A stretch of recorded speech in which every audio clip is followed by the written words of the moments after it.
The United States will invite Russian President Vladimir Putin to attend the G20 summit in Miami, and this according to a senior U.S. official.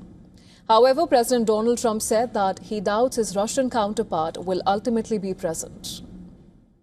No, but if he came, it would be probably very helpful. You know, I've said a long time ago, when they made the G8, the G7, they threw Russia out before my time. That was Obama. The United States, which is hosting this year's Group of 20 summit, is planning a high-profile gathering scheduled for December 14th and 15th in Miami, Florida. Meanwhile, the Kremlin spokesman Dmitry Peskov says that no decision has yet been made on whether Putin will attend the Miami summit. Putin has not taken part in a G20 leaders summit since 2019, initially due to the coronavirus pandemic and more recently because of the war in Ukraine. Since returning to the White House last year, Trump has sought to revive long-frozen relations with Moscow in an effort to bring the war in Ukraine to an end. Despite initially promising to resolve the conflict within 24 hours, those efforts have so far yielded few tangible results. Even as Russian and Ukrainian officials, they have held multiple rounds of talks. Trump has repeatedly blamed Ukrainian President Volodymyr Zelensky for the lack of progress, accusing him of refusing to concede territory to Russia. Now turning to Europe, leaders across the European Union have welcomed the long-delayed approval of a $105 billion loan package for Ukraine. The agreement follows months of negotiations, including disputes involving Hungary. Now it's time to look forward and to prepare the next step.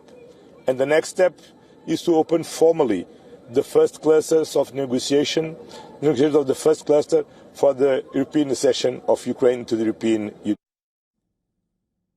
Ukrainian President Zelensky expressed gratitude for the financial support, saying it would send a strong signal to Moscow that European backing remains firm. During the war, we need everything and everybody. And of course, we're very thankful to Europe. They're the biggest donators. Yes, we need United States. You know that we are not only partners. There is the program of the United States Pearl. And we need anti-ballistic missiles. But about EU, so we are ready for opening clusters. And I think EU also is ready to support us in it. French President Emmanuel Macron said the European Union is continuing to move forward in strengthening its support for Ukraine. Listen to this. There will be a debate that will unfold, and there are accession chapters. I think what is important is for the Commission to provide a precise timeline and initiatives to be taken in the coming weeks for Ukraine and Moldova, who are awaiting the opening of these chapters. In Washington, a striking visual installation has been unveiled at the National Mall to highlight the human cost of the war.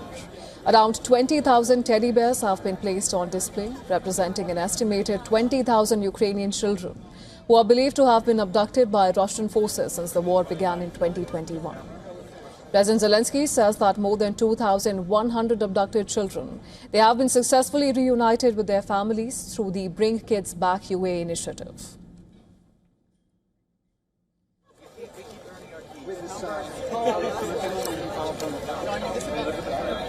But this is day 1,501.